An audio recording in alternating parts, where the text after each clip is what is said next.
Dear Rabbi and Aleeza. Oh, I'm here. Okay.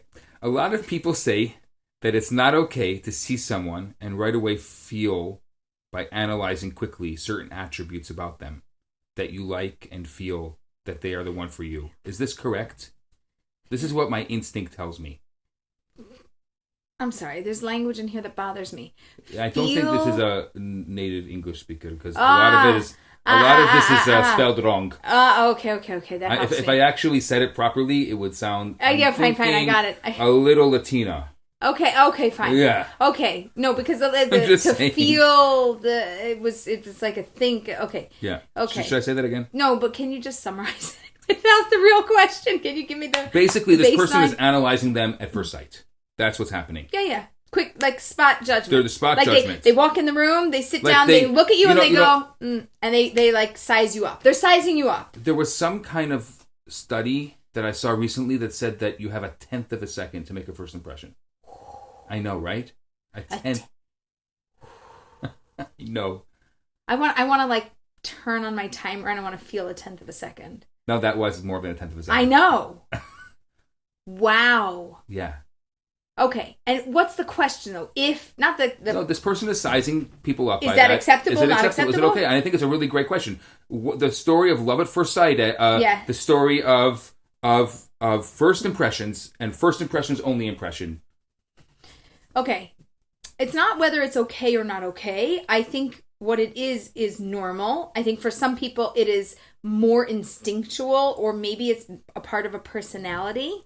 Right? A quick analysis and assessment. They might do that in business. Right. They might do that personally. They might do that professionally. They do that on a date just because that's how their brain works. Right. So I don't want to judge a person based on the fact that they do that. I mean, to be honest, if you ask me, well, do you do that, Aleeza? Do you size people up? I do. I walk in, I get an impression. However, what I know to be true is sometimes I'm right. And sometimes somebody didn't show themselves and I don't have enough data. So even though I might get that impression, I don't act on it. Meaning, especially if it's a meeting. Like if they're coming for a first impression. Right. The person could be in their head and they could have analyzed all that. And they could have been like, they could come in like this kind of very robotic. Right. It's scary. It's scary for some people, especially if you're not an extrovert and you're not naturally, you have to give people a little bit of the benefit of a doubt. Right. And I think you need to give people time. So if you just extend your timeline, I had a first impression. It was X, positive. Good. Oh, now I'm interested. Oh, it was negative. Now I'm not as interested. So the problem is when it's positive, it's easy because I can give them a chance. Correct. When it's negative, I have a really hard time buying in. So I usually like to play with the concept so that I can, I'm into games. I want to play a little mind game, but a healthy mind game with myself, which is by the end of this meeting, by the end of this date, what will I learn about them? And will my impression be the same or different than my initial impression? I want to challenge myself to have the opportunity to maybe see something different. It could also be that they physically look like your old boss and it triggers you. Yes. It's possible. Or your old date. Or your old love who you still are in love with. And you don't even realize you don't even realize you're being triggered and it has nothing to do with them. Yes. I once walked into a bakery and I was waiting in line, and the woman behind the counter started screaming at me, "I will never serve you!" And I am sure she thought I was someone else. I'm like, who do you think I am? I don't think she was anti-Semitic because it was a kosher bakery. And she I gone in like another time, and she said the same thing. Like, I'm sure no croissant for you. Exactly. I'm sure that she thought I was someone else. Wow. And so it could be that first impression. I mean, that's an extreme situation. Okay, I'm going to tell you another situation. We just had a meeting the other day with a whole group of people, and somebody across the table from me looks like my cousin, who I like. I have a good relationship. I mean, I like all my cousins, but I had a good relationship. I have a good connection, and I just had instantly this warm feeling towards her because she looks like my cousin.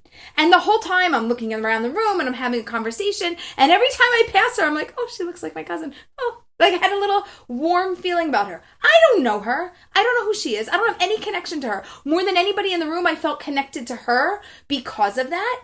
And that's not based on anything about who Exactly. she is. It's not real in any way, shape, or form. But when you have a positive bias, it helps you buy in a little more. And when you have a negative one, you have to realize that it helps you buy in less. But neither of them are any more genuine and real. One gives you an opportunity to build a better connection, and the other one hinders it. So as long as you know that, then you can remove that and go, whoa, negative bias, something's going on here. Let me give them a shot. I have a secret for you. Attraction is familiar.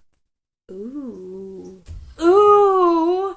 Attraction is when you're attracted to someone, it's familiar to you. That's why you're attracted to them. It's funny. My husband has the look that I was always attracted to, and it was very familiar when I met him. I looked at him, and I even described him to my mom. He looks like, the other guys that I was interested in, has a similar look to them. If you ever had the love at first sight or the attracted at first sight, it's probably because there was a familiarity. Oh, that is so good. That's like golden nugget of wisdom and information. Like, ooh, that's delicious. Wow. Oh, I like that. Oh, so all you have to do, I know, you just have to look like somebody else that they know. So just stalk them, figure out who's in their life that you look like, and make sure you dress and look that way. Just kidding. By the way, you know the old joke, right? This boy would bring home girls, and his mother hated every single one. So then he had this idea. He's going to find a girl that looks just like his mom, acts like his mom, nuances everything like his mom. Yeah. And he brought her home, and his mother loved her. One problem, father hated her. I don't think I'm supposed to laugh at that joke, but it's so funny.